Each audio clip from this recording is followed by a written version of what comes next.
नमस्कार दोस्तों, आज हम फिर चलते हैं मुगल काल के कुछ प्रश्नों को फिर से आज हम देखते हैं।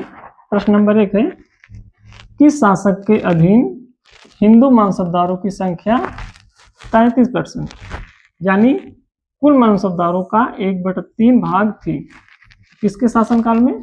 औरंगजेब के शासनकाल में। फिर देखते हैं, किस शासक के अधीन हिंदू मानसबदारों की संख्या 33%, यानी कुल मानसबदारों का 1/3 भाग थी। तो किसके शासनकाल में?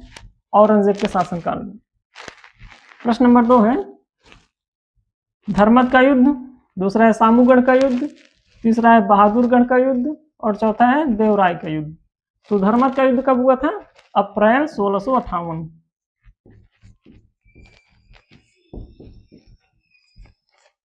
ठीक, अप्रैल 1658 में किसका युद्ध हुआ था? धर्मत का युद्ध हुआ था। और सामूगढ़ का युद्ध कब हुआ था? जून 1658। जून 1658 में किसका युद्ध हुआ था? सामूगढ़ का युद्ध हुआ था। अब बहादुरगढ़ का युद्ध कब हुआ था? फिर देखते हैं, अप्रैल 1658 में धर्मत का युद्ध हुआ था, जून 1658 में सामूगढ़ का युद्ध हुआ था और बहादुरगढ़ का युद्ध फरवरी 1658 में हुआ था। अब आ गया देवराय का युद्ध। देवराय का युद्ध कब हुआ था? अप्रैल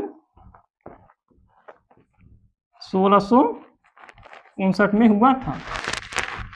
तीसरा प्रश्न है, पुरंदर की संधि कब हुई थी? पुरंदर की संधि कब हुई थी? 1658 में पुरंदर की संधि हुई थी। अगला प्रश्न देखते हैं, प्रश्न नंबर 4 है, दिल्ली में खैरुल मनाजिल नामक मदरसे का निर्माण कौन कराया था? फिर देखते हैं, दिल्ली में खैरुल मनाजिल नामक मदरसे का निर्माण कौन कराया था? कौन कराया था?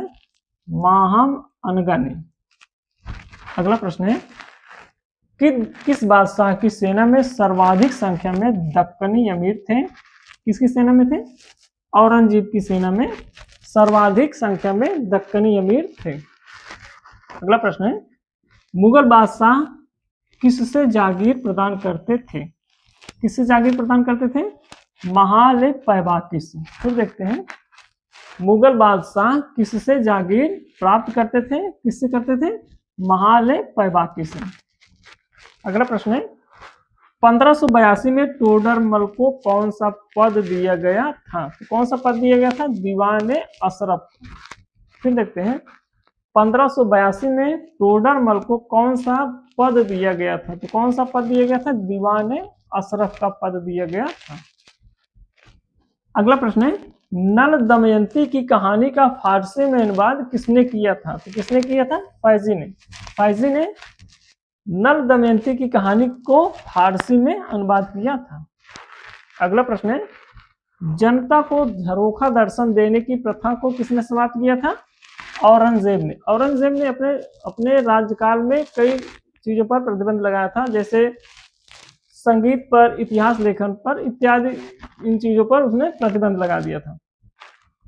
और उन्होंने झरोखा दर्शन, जो जैसे राजा थे कि अपने प्रजा को झरोखा दर्शन देते थे, तो औरंगजेब ने अपने शासनकाल में झरोखा दर्शन देने की प्रथा को भी समाप्त कर दिया था। अगला प्रश्न है, शाहजहां के दरबार का राजकवि कौन था? तो कौन थे? कलीम थे। कलीम शाहजहां के दरबार के राजकवि थे। अगले प्रश्न की ओर हम चलते हैं, शिवाजी ने अपने समुद्री बेड़े को कहाँ ठहराते थे? फिर देखते हैं, शिवाजी अपने समुद्री बेड़े को कहाँ पर ठहराते थे? तो कहाँ पर ठहराते थे? कोलाबा। कोलाबा कहाँ है? महाराष्ट्र में। अगला प्रश्न है, मुगल काल की एकमात्र महिला प्रधानमंत्री कौन थी? माहम अनगा। फिर देखते हैं, मुगल काल की एकमात्र महिला प्रधानमंत्री कौन थी? माहम अनगा। पागा क्या था? पहले हम भी बता चुके हैं, पागा क्या था? पागा नियमित सेना। कोई भी राजा अपने यहाँ कई प्रकार की सेना रखते थे, जैसे नियमित सेना रखते थे या भाड़े की सेना रखते थे, तो पागा क्या थी? नियमित सेना थी। अगला प्रश्न है, शिवाजी किस किले में पैदा हुए थे? तो शिवाजी सिवनेर के किले में पैदा हुए थे। फिर देखते हैं, शिवाजी किस किले में पैदा हुए थे? सिवनेर के किले में पैदा हुए थे।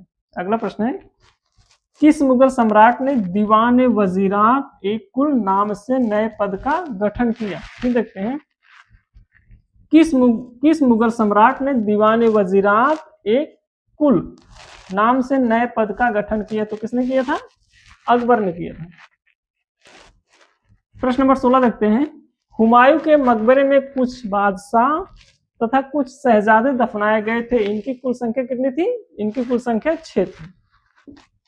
फिर देखते हैं, हुमायूं के मकबरे में कुछ बादशाह एवं कुछ शहजादे दफनाए गए थे, इनकी कुल संख्या कितनी है? तो 6। प्रश्न नंबर 17 है, निहाल चंद्र किस कलम का प्रसिद्ध चित्रकार था? तो किस कलम का था? किशनगढ़।